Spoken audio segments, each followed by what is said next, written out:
This is the third video in the input analysis and modeling module where we'll focus on using quantiles to compare a set of data with the hypothesized distribution. So to refresh your memory from the previous videos, we are assuming that we have a sample of the data that we want to create an input model for, and we've hypothesized a distribution. So we've looked at the histogram perhaps and said the data looks to be exponential or normal or something else, and now we're going through a more systematic comparison to assess that hypothesis. So for example, in the previous video we looked at this data sample where we computed the descriptive statistics and looked at the histogram, and we might hypothesize that a normal distribution would be a good distribution for this data. So we take a look at the histogram and just say, that looks approximately normal, and we could use the descriptive statistics, the sample mean and the standard deviation. And in the current video, what we will do is, again, we will look at comparing quantiles for these two distributions, the distribution of the data and the distribution of the hypothesized distribution. So first of all, what exactly do we mean when we say a quantile?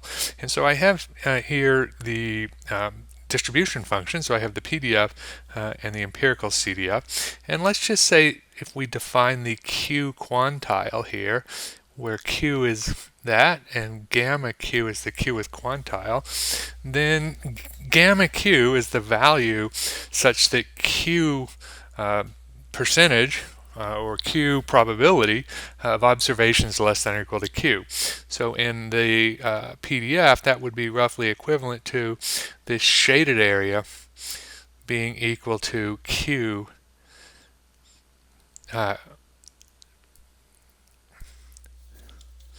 see if I can get this here, being equal to Q. So for example, if we say the 0.8 quantile, then this area would be equal to 0.8. And so that's when we talk about quantiles, that's the value that we're looking for.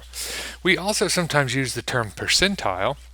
A percentile is simply the value that's multiplied by 100. So where a quantile goes between 0 and 1, typically associated with probability, a percentile goes between values of 0 and 100.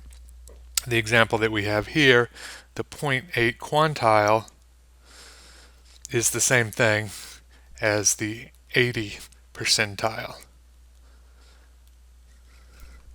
And so I'll use those two terms somewhat interchangeably through the video.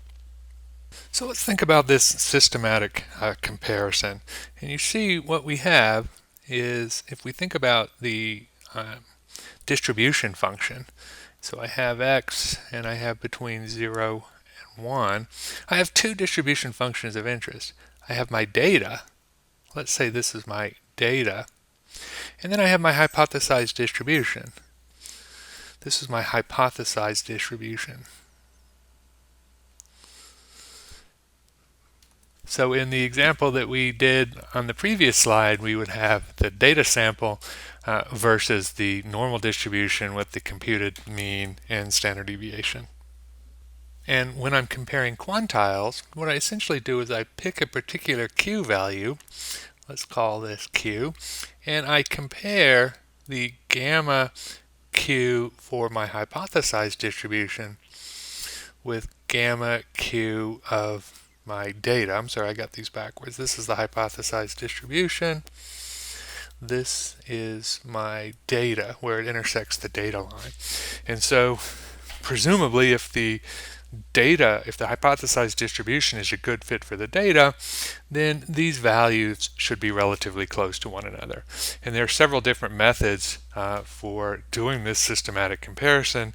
We're going to look at two methods. One method called a QQ plot, where we plot quantiles, and the second is a goodness of fit test, where we use the quantiles to compute expected values. Before we do that, though, I want to look at one more comparison that we often use when we have these data in the hypothesized distribution. And this is, instead of comparing quantiles, we're comparing probabilities. So for a given gamma value, what I'm going to compare is the F value, or the probability associated with the hypothesized distribution. So this is FH of gamma with FD of gamma.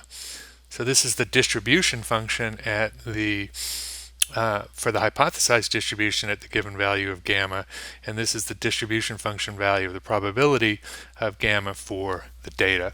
And so we will look at another way to compare these two, as with the QQ plot. If the data fits the hypothesized distribution, then we would think that these two distribution values would be similar. So the first comparison we're going to look at is something called a QQ plot. And so let's define the QQ plot first. So here we have the definition of a quantile for a given value gamma. And we also have a hypothesized distribution. And we have a sample xi, size n. So we have n observations of our sample. So the first thing we're going to do is we're going to order the sample from smallest to largest, which we will then refer to as y. And so the j value here is what's called the ranking in our ordered list. And so at this point, yj is an estimate of the j minus 1/2 quantile of x. And so in other words, it approximates this f inverse at j minus 1/2 over n.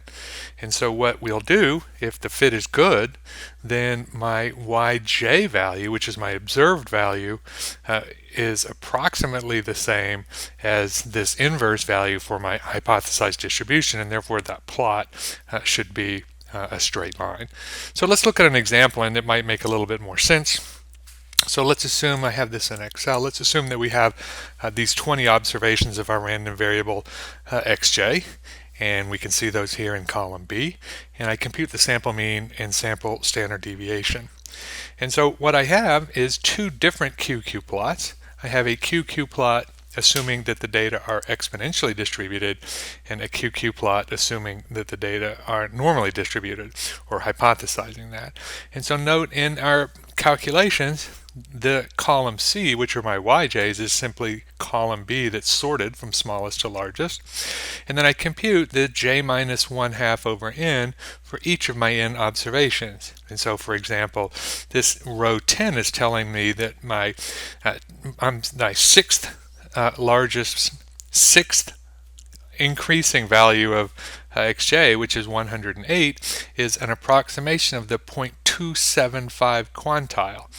And so if I then compare that to the exponential distribution and the normal distribution, I'm simply computing that quantile, assuming that the data are exponentially distributed. So I'm computing the 0.275 quantile of a normal distribution with the mean of 128. And in column F, I'm computing that quantile, the 0.275 quantile, for a normal distribution with a mean of 128 and a standard deviation of 83. And so the plot, the comparison I'm doing, is between 108 and 41.24 for my exponential, and 108 and 105.62 for my normal. And so we do that same comparison for all of our observed values. The only thing that changes is this j minus 1/2 over n. And so back to our figure here, our plot. Oops, that's not what I wanted. I want to go back in presentation mode. Let's see. PowerPoint slideshow. There we go. And if I go back here, if this is my QI value, so this is or what we called YI earlier, let's assume that we have YI, then my data, this is simply my YI value, and this is F inverse I minus 1/2 over n. So this is my observed quantile, and my QI value is I minus 1/2 over n. And so we are plotting the individually observed values versus my quantile values for my hypothesized distribution. And we get the results that we get for our exponential distribution look like this. And we're looking at a plot that looks something like that. And for my normal distribution, it looks something like that. So on the basis of our QQ plot, we would say that the normal distribution appears to be a better fit because the line is straighter, indicating that these individual quantiles are relatively close to one another. And so the key to be able to do a QQ plot is to be able to compute these individual quantile values for the hypothesized distribution. So based on our example here, note that from our Excel file, see if I can get back to it, the only thing that changes for our two plots is the individual quantile values. And so column E represents the exponential distribution, column F represents the normal distribution. And so what would change if you were hypothesizing a different distribution, say a triangular distribution, is you would compute the corresponding quantiles for these j minus 1/2 over n values, and then you would plot those against the yj values. So a QQ plot is a relatively easy way to graphically get back to my PowerPoint. To graphically do this assessment of whether these quantiles match. And the idea here is that it's easier from a visual inspection standpoint to detect linearity than it is to detect major or to detect the amount of deviation that we see from the CDF plots. And so as a final note for this video, we can also do the blue lines here, which is called a PP plot, where I'm actually plotting the two probabilities that we discussed earlier. And so when we do this for our data, then this also is yi, and then this value for our data is simply, again, I minus 1/2 over n, and then the CDF function is f of I minus 1/2 over n. So instead of doing the inverse, which is what we did for the QQ plot, we're just solving for the individual probability in the PP plot. And so you can go to our Excel sheet in the PP tab, and you can see that we have the same yj values, it's just assorted values. Then we have the j minus 1/2 over n, but instead of doing the inversion, so inverting the exponential distribution or the normal distribution, I'm using the CDF value to compute that probability, and then I'm plotting the j minus 1/2 over n against that computed probability value. And as with the QQ plot, when we look at a PP plot, we're trying to assess the linearity of the corresponding plot. And in this case, they both, neither one looks particularly good, but the normal distribution looks, as before, looks a little bit straighter. And so you can see these are two relatively straightforward methods for doing this systematic quantile comparison.